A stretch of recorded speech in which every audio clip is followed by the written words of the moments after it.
Hey Joe, how's it going? Going great. I made some great progress. And looking at the video, it looks like you did. Let's get into it and we'll take a look at a couple things. I think it's important to kind of recognize, where you came from, right? So if we watch this one, here's a backside kick turn where your shoulders are really open, right? And then you start the rotation and then you go right back to super open. And the cool thing is you're doing this on purpose now, which now Right. you know that you're doing it. And look at your stance. Your stance is open. I mean, it's obviously very intentional. Um, and then if we fast forward just a little bit, see if we can get into this one. Here's your next one. And this one, you're trying to be close. So I can see you keeping that shoulder as close as you possibly can. You're trying to keep it there. You're trying to keep it there. You're trying to keep it there. The hips catch up right there, but still you come right back into closed and you make that adjustment. Um, we're going to get into, and kind of talk about why the hips and shoulders kind of break apart in this, as we get into the third clip here, which I think this is really telling. Okay. So this one, you're trying to, as you told me, you're trying to stay in the middle, right? You're trying to stay neutral. So neutral meaning there's no twisting tension in any of your joints. You're not feeling like any of that going on in your ankle, your knee, your hip sockets, your spine, your neck, anywhere. I mean, you're going to feel a little in your neck because your head's turned, but you're trying to get rid of all that twisting tension by aligning your shoulders to the line of your hips, to the line of your board, right? Essentially. Okay, so when you watch this one, as it comes through, there's a couple pretty good tells here. If we look at the angle of your ankles, right? Try to get like maybe to the back of your heel here. Looks good.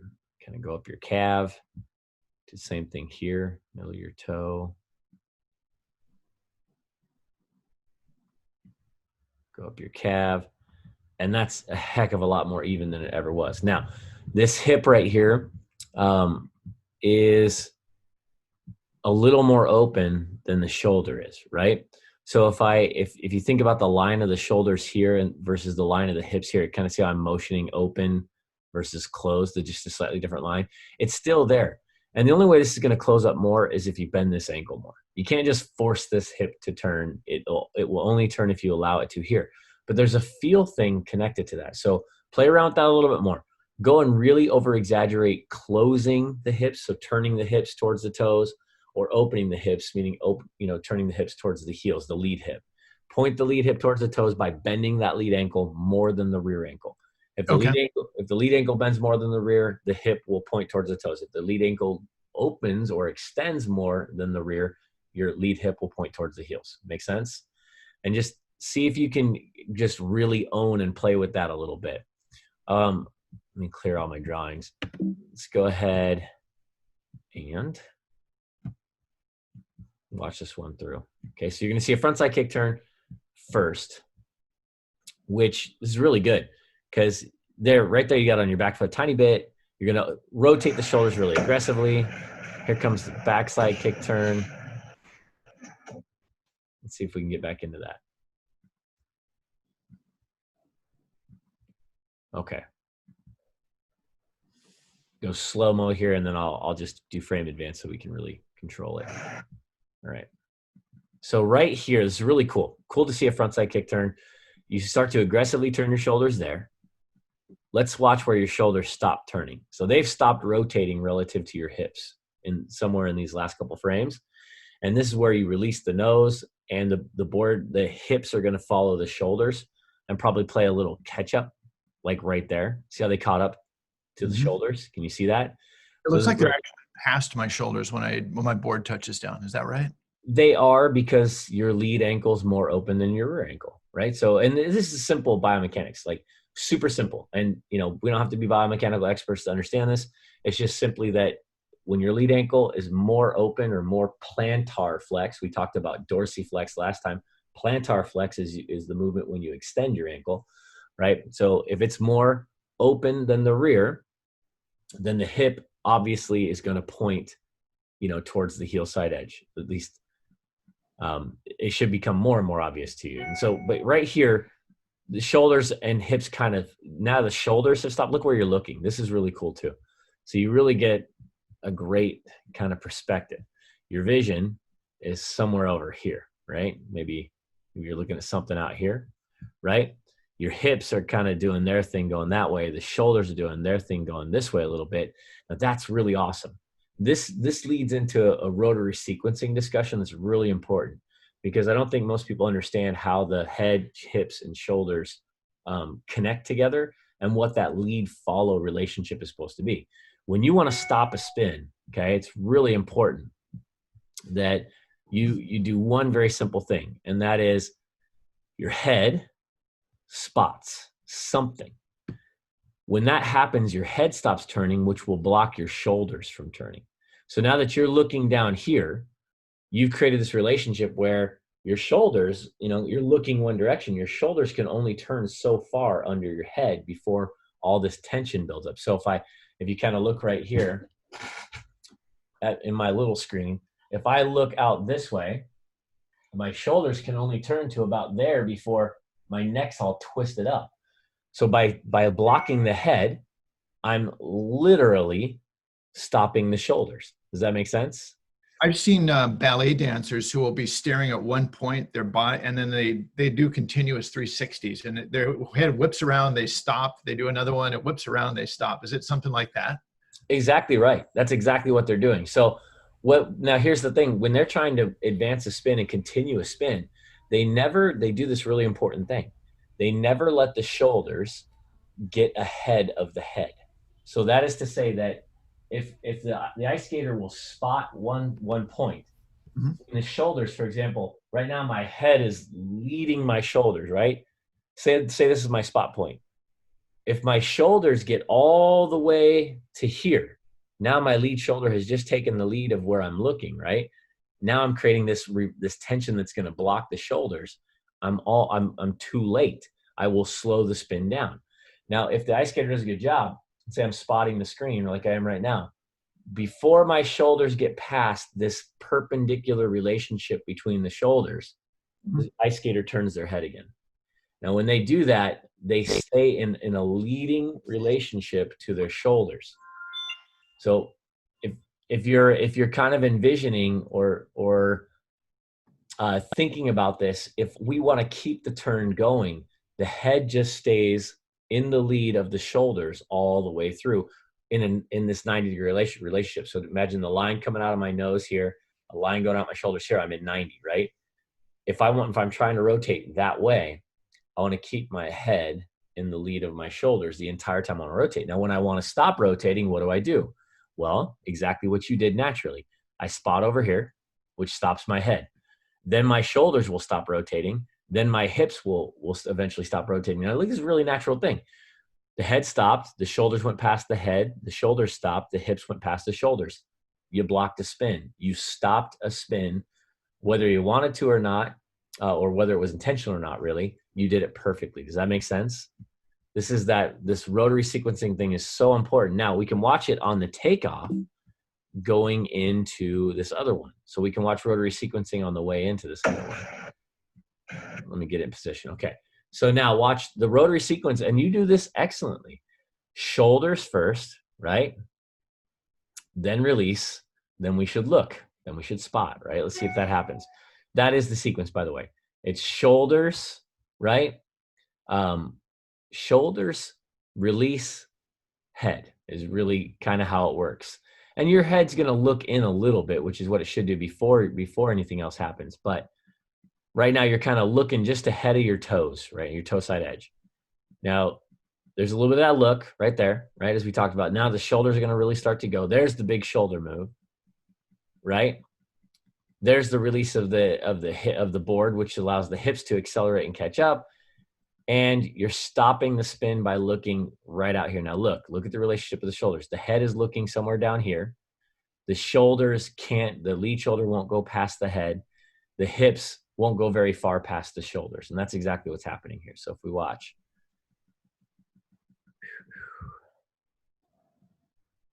the shoulders get real active right there. Then they stop. Now here's an interesting thing. Right there, your shoulders have stopped rotating, but your hips are really starting to rotate now, along with your legs. That's that separation piece that we've been talking about. Like, how do you stay connected? and this will be a really good thing, because what this goes back to that rotary sequencing thing. It's the timing at which you rotate the shoulders and then release the front wheels, pick up the front wheels to allow the lower body to rotate. If your shoulders stop rotating, then your hips are going to have to do all the work underneath. So the timing is, we want the shoulders to go past the hips. So if we draw lines right here, you with me so far? I am. Okay, so if I draw a line, and let's say the line of the hips right now is like something like this. Let's try that again. Clear this guy out. Okay, let's go with, straight line. Let's say the shoulders are on this line right now. That looks like about the angle of the shoulder, something like that. Let's say the hips are kind of on a similar line, right? Maybe like here, slightly. Let's call them right there. Okay, we just use those two lines as sort of reference points as we go into this, right? And we watch where now the shoulders are leading the hips. Can you see that?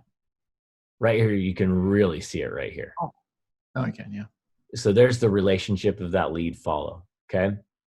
Now here's the thing. You haven't released the nose yet. I think you're about to release the nose right now. That's as far as you can probably rotate your shoulders relative to your hips. Realistically, you're not going to rotate it much further than that. So if we go ahead, we get back into this really quick. We'll clear the drawings. Let's look at those lines again, just so you can see them, right? Now we got a line of the shoulders going something like this. Line of the hips is going something like, probably pointed out there somewhere. Okay. So you're all twisted up. Your shoulders are in the lead. Good. But they've stopped moving before you release the nose. And that's the issue. We want the shoulders to take the lead of the hips, but we want them to still be actively rotating relative to the hips when you release, if you want everything to flow together. Does that make sense? Yes. So if you sort of visualize that, before your next session, you're going to get right into this. And so let's go ahead and watch it real quick, and you'll kind of see the disconnect that we're talking about. So the shoulders are leading the hips right now, right? And this is where the hips really catch up. So now I see my hips catching, my shoulders seem to have stopped right here. Yeah, they're blocking the rotation. And so it's a natural thing. We all do it, right? And most of us don't ever think about backside kick turns as much as you are right now. And this is really cool though, because the more you become aware of this, it's going to lead into that 50-50 that you want to master on coping and bowls and on ramps, right? But what's happening is you're just doing what you naturally feel. You feel the nose release, you start to feel the back, the board starts to pivot around the back wheels. Everything's going to be fine. You're trying to get your weight back over your front foot. You're trying to do all the right things. But if we're going to get to that place where you have total awareness and the ability to choose, are my shoulders leading my hips? Am I neutral? Meaning there's no lead follow. It's just their hips and shoulders and feet and board are parallel. Or am I open, in which can block rotation and do different things. These are all three different things you can do on a skateboard. Let's get them all. And the key is now to play with your timing. So if you want the shoulders and the hips to rotate smoothly together, meaning no real big disconnect between them, right? As you're rotating through. So the shoulders aren't here, and then then they stop, and then the hips catch up and then go past the shoulders, and then you ride away. If we want to get to where the shoulders lead a little, then we lift and everything goes together with a slight lead follow relationship. But we're going to have to get timing locked in. Does that make sense? So what do I do? What's my homework? In your approach, I want you to practice rotating your shoulders freely of your hips.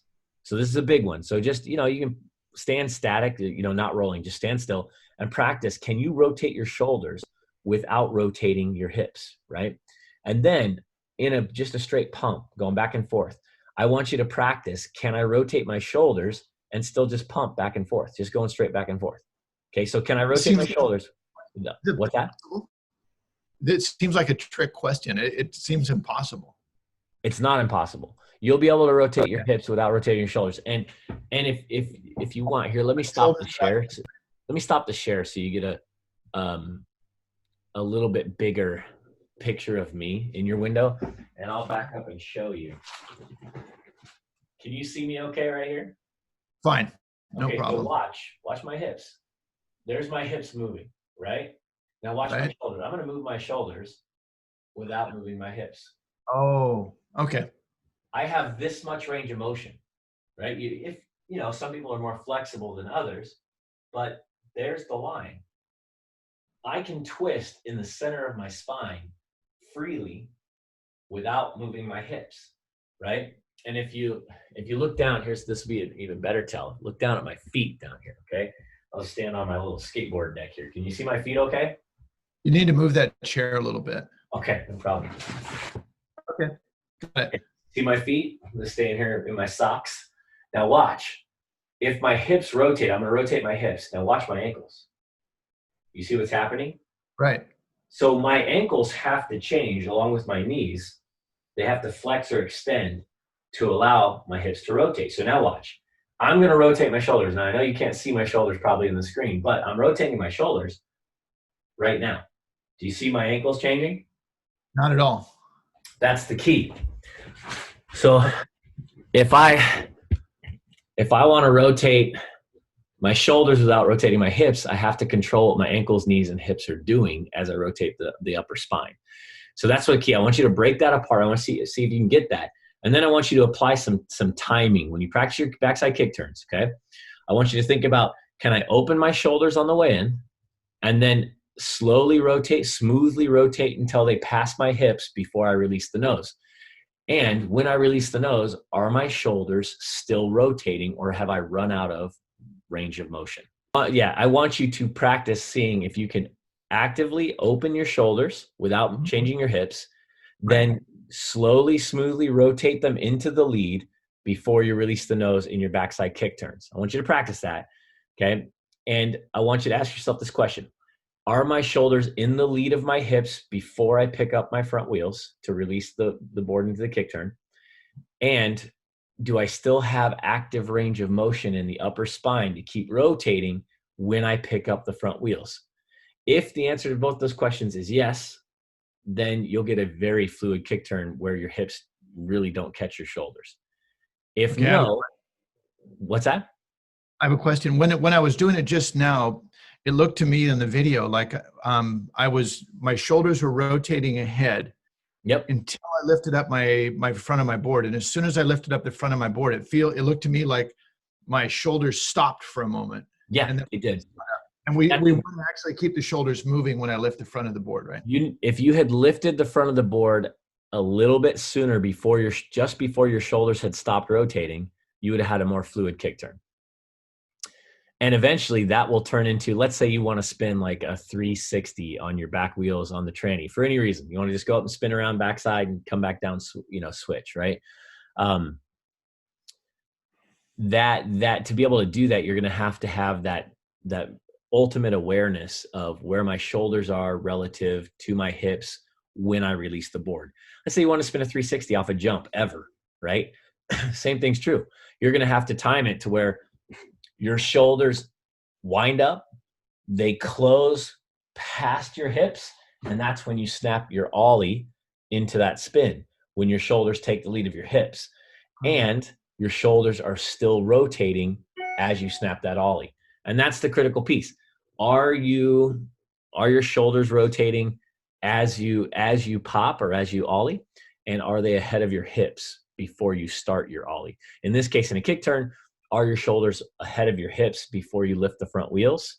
And are they still rotating actively when you lift the front wheels? Make sense?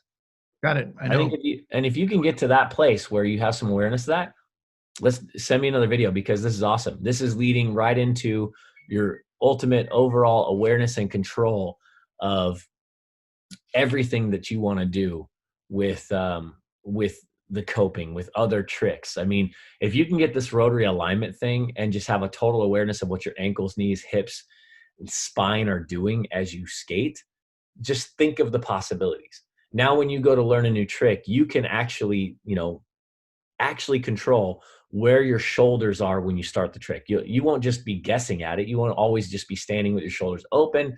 You could decide that you need your shoulders closed based on watching another skater's video going, all right, when they do this trick X, kick turn, whatever, or kick flip, whatever it is, something like that, you can go, all right, how are they positioned? And you'll go, I know, I'm feeling that. I'm going to put my body in that position. I'm going to execute just like they do so that I can match the movements that they're making. Make sense? Got it. Thank you. You're welcome. All right. We'll see you on the next one. All right. Bye. It's our goal to help you become a better skateboarder and help you understand more about skateboarding.